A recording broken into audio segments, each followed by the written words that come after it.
Hello dear friends, तो मैं हूं आरती। संस्कृति आईएएस यूट्यूब चैनल पे आप सभी का स्वागत है। मैं हाजिर हूं एक नए विषय को लेकर के। आज हम पढ़ने वाले हैं, सरकार ने बहुत बड़ा बदलाव किया है स्टार्टअप्स की परिभाषा।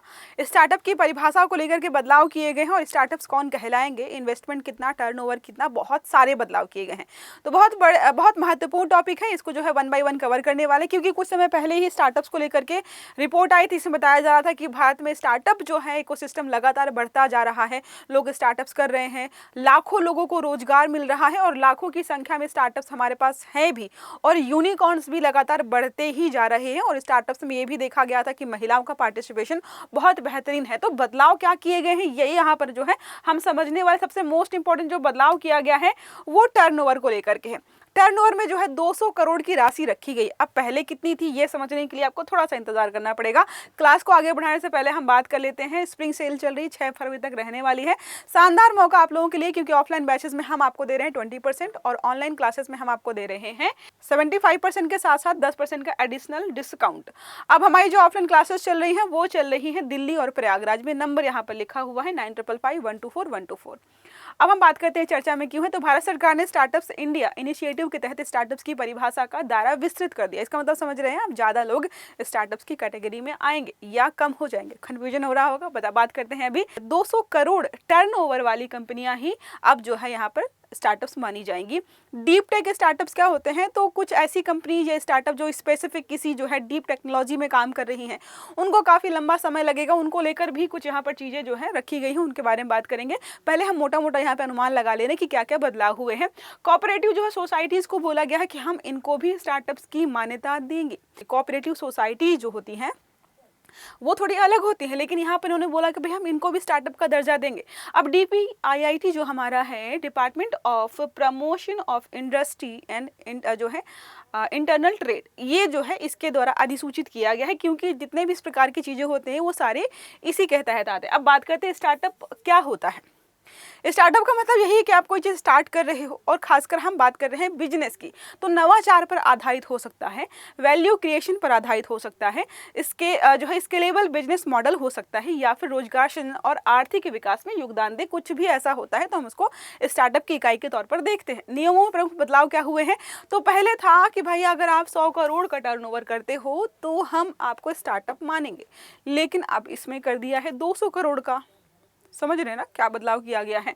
अब इससे वे भी कंपनियां लाभान्वित होंगी जो तेजी से बढ़ रही हैं, लेकिन अभी पूर्ण परिपक्व नहीं हुई हैं। अब देखो, ज़्यादा टर्नओवर करने से भी आप स्टार्टअप में हो, स्टार्टअप की कैटेगरी में आने से बहुत सारे फायदे होते हैं, टैक्स में छूट होती है और भी चीज़ें हैं, ये सारा हम समझेंगे। अब देखो, हमने एक वर्ड पढ़ा था डीप टेक। तो डीप टेक क्या होता है, यहाँ पर डीप टेक स्टार्टअप्स कौन से होते हैं, जो अत्याधुनिक होते हैं, बहुत नए प्रकार की तकनीकी पर काम कर रहे होते हैं, रिसर्च जो है इंटेंसिव होते हैं, साथ में मूलभूत जो तकनीकी पर ही काम करते हैं, और कई बार ये बहुत लंबे चलते हैं। तो इनको लेकर क्या बदलाव किया गया है, मापदंड देखो पहले और आपका आज का। तो अधिकतम आयु पहले थी कि अगर कोई भी स्टार्टअप ऐसा है जो 10 साल से काम कर रहा है तो हम उसको डीप टेक स्टार्टअप के तहत काउंट करेंगे, लेकिन अब इसको 20 साल कर दिया गया है। टर्नओवर के बारे में बात करते हैं तो 100 करोड़ से बढ़ा करके 300 करोड़ कर दिया गया है। रिसर्च एंड डेवलपमेंट में लंबा समय लगता है, इस वजह से इसको बोला गया है। कमाई देर से होती है, इस वजह से भी इसे बोला जा रहा है। पूंजी की अधिक आवश्यकता होती है। तो ये 3 रीजन दिए गए हैं कि हमने ये नए मापदंड क्यों रखे हैं। डीप टेक के प्रमुख क्षेत्र कौन कौन से होते हैं, किन किन क्षेत्रों में काम करती हैं, तो उनको हम डीप टेक बोलेंगे।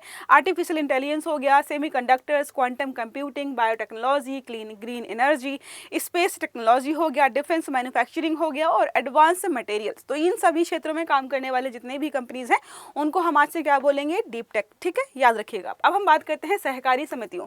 तो अब तीसरा और चौथा पॉइंट हमारा था कि भाई सहकारी समितियों को भी स्टार्टअप्स का दर्जा दिया जाएगा।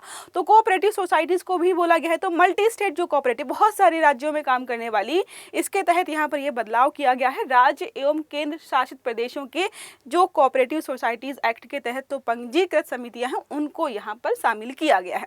अब मल्टी स्टेट जो कोऑपरेटिव सोसाइटीज एक्ट हमारा 2002 का है, उसी के तहत यहाँ पर एड ऑन किया गया है। एक से अधिक राज्यों में कार्यरत सहकारी संस्थाओं का नियमन करने के लिए कृषि, डेयरी, ग्रामीण उद्योग, हस्तशिल्प, सामुदायिक व महिला आधारित अमूल जो दूध आता है, आपने उसका नाम सुना है, सबसे बेहतरीन और सबसे सफल जो है कोऑपरेटिव सोसाइटी सोसाइटी का उदाहरण माना जाता है जो आपका डेयरी उद्योग से है, तो उनको भी स्टार्टअप के तहत ही अब काउंट किया जाएगा। कुछ कुछ को, सभी को यहाँ पे नहीं मौका मिलेगा। ये संस्थाएं क्या है, स्टार्टअप इंडिया के अंतर्गत आते ही इनको टैक्स में छूट मिलेगी, फंडिंग मिलेगी, नीति समर्थन पा सकेंगे। इसी वजह से जो ये लोग हैं ये चाहते हैं कि हमें मौका मिले स्टार्टअप के तहत काउंट होने का। अब बात करते हैं जो हमारा स्टार्टअप इंडिया इनिशिएटिव 2016 में आया था, 16 जनवरी को DPIIT ने लॉन्च किया था। इनोवेशंस को बढ़ावा देने के लिए, रोजगार सृजन के लिए, ईज ऑफ डूइंग बिजनेस, इसको भी प्रमोट करने के लिए 2016 में लाया गया और इसने जो है सफलता प्राप्त भी की है। अगर अभी आप प्रेजेंट टाइम का डाटा देखेंगे तो DPIIT मान्यता के अनुसार देखें तो अभी हमारे पास प्राप्त जो मान्यता प्राप्त स्टार्टअप्स हैं लगभग जो है 1.25 से लेकर के 1.3 लाख स्टार्टअप्स हैं और पार्टिसिपेशन महिलाओं का बहुत बड़ा है इसमें।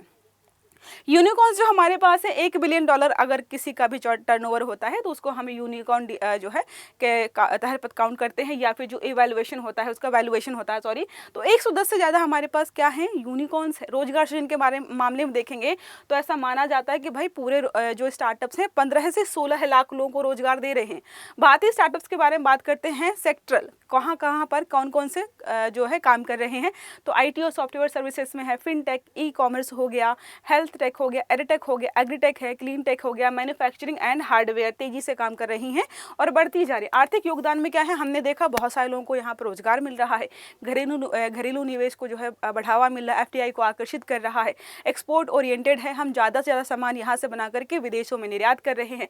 कई स्टार्टअप्स जो है अब क्या कर रहे हैं, रेवेन्यू जनरेटिंग और जॉब क्रिएटिंग इंटरप्राइजेज बनते जा रहे हैं, जो बहुत बड़ी मात्रा में रेवेन्यू भी जनरेट कर रहे हैं, साथ में लोगों को जॉब्स भी दे रहे हैं।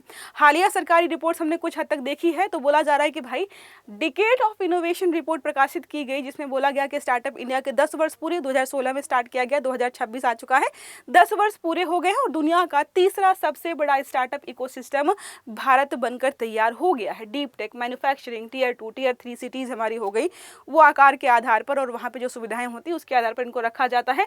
वुमेन लेड स्टार्टअप्स लगातार बढ़ते जा रहे हैं, जिसमें महिलाओं की भूमिका ज़्यादा है। और भी देखें तो हमारे यहाँ पर जो है startup India seed fund scheme चलाई गई, दूसरा है fund of funds for startup चलाया गया, national deep tech startup policy draft चरण में अभी है यहाँ पर, और नेक्स्ट हमारा AI सेमीकंडक्टर्स, डिफेंस हो गया, स्पेस पर अभी फोकस किया जा रहा है और धीरे धीरे चीज़ें आगे बढ़ेंगी। अब इनकी जरूरत क्यों पड़ी, हमने क्यों नियमों में बदलाव किया, क्या हमारे पहले के नियम कानून ठीक नहीं थे? अगर इसको हम समझे तो पहले के जो हमारे नियम कानून थे 10 को पुराने थे। 2016 में कोई चीज़ हमने बनाई थी, अब 10 साल हो चुके हैं, बहुत सारी चीज़ों में बदलाव हो चुका है, इसीलिए टर्नओवर हो गया, आयु हो गया, अभी जो है डेवलपमेंट हो गया, वैलिडेशंस हो गया, तो बहुत सारी चीज़ें जो अभी बदल गई हैं उन सबको ध्यान में रखते हुए ये बदलाव किए गए हैं।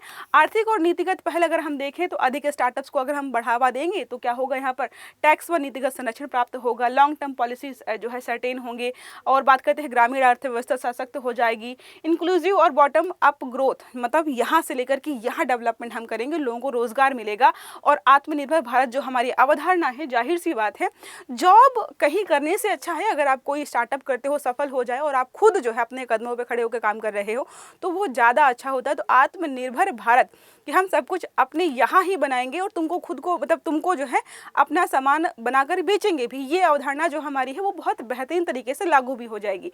अब एक प्रश्न है, स्टार्टअप की नई टर्नओवर सीमा क्या है? विकल्प है 100 करोड़, 150 करोड़, 200 करोड़ या फिर 300 करोड़। सही आंसर आपको देना है कमेंट बॉक्स में। आई होप ये आर्टिकल आपको समझ में आया होगा। अगर वीडियो अच्छा लगा है तो लाइक करना है, चैनल को सब्सक्राइब करना है, बेल आइकन भी दबाना, ताकि जितने भी इस प्रकार के आर्टिकल्स हैं वो सभी आपको समय पर मिलते रहें। तो अच्छे से पढ़िएगा। Have a good day. Thank you.